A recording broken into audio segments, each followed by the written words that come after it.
शाहिद कपूर की आने वाली फिल्म ओ रोमियो का ट्रेलर तो आपने देख ही लिया होगा। अगले महीने ये फिल्म रिलीज होने वाली है, लेकिन जैसे ये फिल्म आई तो लोगों ने पता लगाने की कोशिश की कि आखिर ये फिल्म है किसके ऊपर, क्योंकि फिल्म में लिख कर आ रहा था ट्रू इवेंट्स के ऊपर आधारित है। तब लोगों ने पता लगाना शुरू किया तो पता चला कि ये 90 के दशक की कहानी है उस मुंबई की जहां पर अंडरवर्ल्ड का राज हुआ करता था, खासकर दाऊद इब्राहिम का। और ये कहानी भी दाऊद इब्राहिम और हुसैन उस्तरा के बीच की है। अब दाऊद इब्राहिम को तो हर कोई जानता है, लेकिन हुसैन उस्तरा को शायद ही कोई जानता होगा। तो चलिए जानते हैं कि हुसैन उस्तरा था कौन। मुंबई में जब 90 के दशक का वो गैंग वॉर हुआ करता था तो यहाँ पे बहुत सारे गैंग हुआ करते थे, जो खासकर दाऊद इब्राहिम उन सभी गैंग को निपटा दिया करता था। और मुंबई पुलिस के ऊपर भी कई बार आरोप लगे कि दाऊद इब्राहिम का जो दुश्मन हुआ करता था, जो गैंग, वो दाऊद इब्राहिम जिसको हटवाना चाहता था उन सभी का इनकाउंटर करवा दिया करता था। चाहे अब शूट आउट एट लोखंडवाला की बात कर लो, चाहे शूट आउट एट वडाला की बात कर लो, या फिर बाकी गैंग की बात कर लो, ऐसे ही कुछ हुसैन उस तरह की कहानी भी इसी चीज़ से जुड़ी हुई है। तो ये जब 90 के दशक की कहानी है, दाऊद इब्राहिम तो जाना माना नाम था।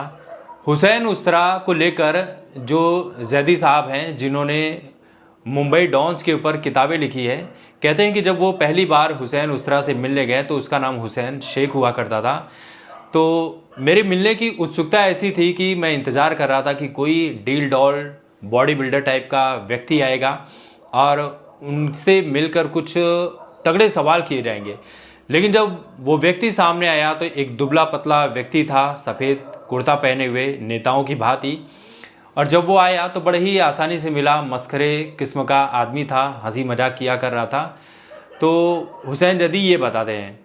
लेकिन फिर कहते हैं कि एक बार की बात है कि ये जो हुसैन नाम का व्यक्ति था, जो हुसैन उस्तरा के नाम से मशहूर हुआ, एक व्यक्ति के साथ उसकी झड़प हो गई थी और उसने अपनी जेब से उस्तरा निकाला और उस व्यक्ति को ऊपर से लेकर नीचे तक इस तरह से काटा कि जब वो कट का निशान डॉक्टर ने देखा तो कहा कि ये तो किसी स्पेशल व्यक्ति ने काटा है, जिसे बड़ा ही अच्छे तरीके से काटना आता है, ऐसे लगता है सर्जरी की गई है।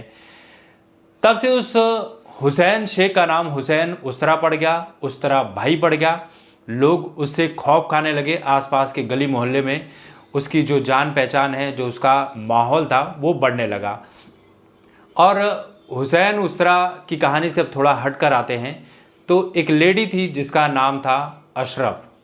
अशरफ जो थी, उसका एक पति जो था वो दुबई में काम किया करता था।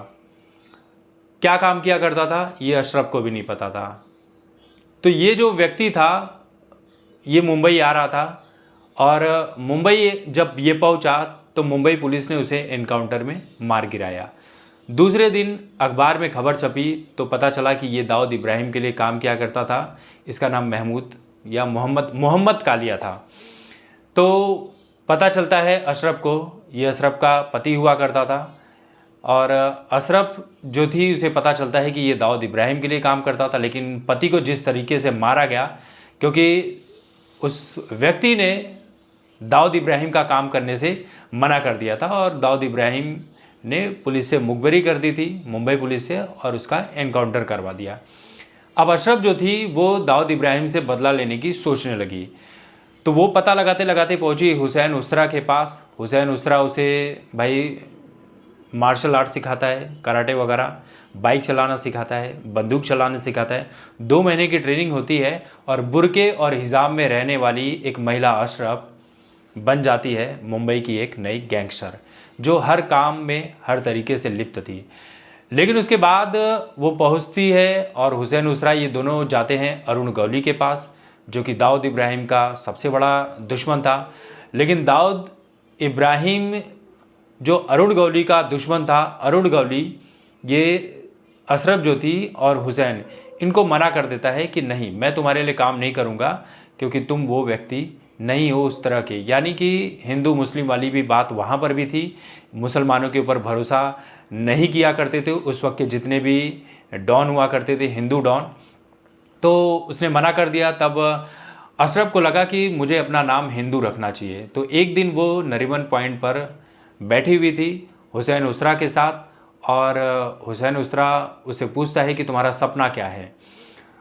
तो उसे बातों ही बातों में लगा कि जब इसने मुझे पूछा कि मेरा सपना क्या है, और मेरा सपना है दाऊद इब्राहिम को ख़त्म करना, तो उसी वक्त अशरफ ने कहा कि आज से मेरा नाम सपना होगा।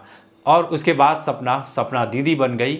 और उसके बाद जब भी दाऊद इब्राहिम के बंदूक, हथियार या ड्रग्स या जितने भी मटका के अड्डे चला करते थे, इन सब की मुखबिरी वो मुंबई पुलिस से करने लगी।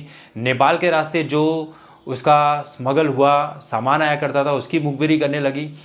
तो दाऊद इब्राहिम के लिए और उसके गैंग के लिए ये बड़ा सिरदर्द हो गया था कि आखिर ये सपना दीदी है कौन। तो पता लगाते लगाते चल गया कि ये सपना दीदी है कौन। और एक रात जब सपना दीदी अपने घर पे बिस्तर पर लेटी हुई थी, तो छोटा शकील और उसके गुर्गे वहाँ पर पहुँचते हैं, सपना दीदी को उठाते हैं घर से, उसे लेकर जाते हैं गली में, और गली में उसको चाकुओं से गोदना शुरू कर देते हैं। तकरीबन 22 चाकू मारे गए थे। वो चीखती है, चिल्लाती है, कहती है बचा लो, लेकिन बचाने के लिए कौन आएगा? दाऊद के गुंडों से कौन पंगा लेगा? अगर दाऊद के गुंडे वो ना भी होते तो कौन अपनी जान को खतरे में डालेगा कि किसका क्या मैटर चल रहा है। और सपना दीदी को जब हॉस्पिटल ले जाया जाता है, तब वहाँ पर उसको मृत घोषित कर दिया जाता है। उसके बाद बारी आती है उस्तरा भाई की, यानी हुसैन उस्तरा की। हुसैन उसरा बड़ा ही शातिर व्यक्ति था, लेकिन उसकी एक कमज़ोरी थी। उसकी कमज़ोरी थी कि वो महिलाओं का आदी था। महिलाओं का आदी था मतलब आप समझ जाइए। तो दाऊद इब्राहिम और छोटा शकील ने उसकी फील्डिंग सेट की। अपने गैंग से एक लड़की को हुसैन उसरा के पास सेट किया और उसे नागपाड़ा मिलने के लिए बुलाया। हुसैन उसरा नागपाड़ा जाता है उस लड़की से मिलने के लिए, और थोड़ी देर बाद उस बंद कमरे में छोटा शकील और उसके गुर्गे आते हैं। और हुसैन उसरा को समझते देर नहीं लगती कि उसके साथ अगले ही पल क्या होने वाला है।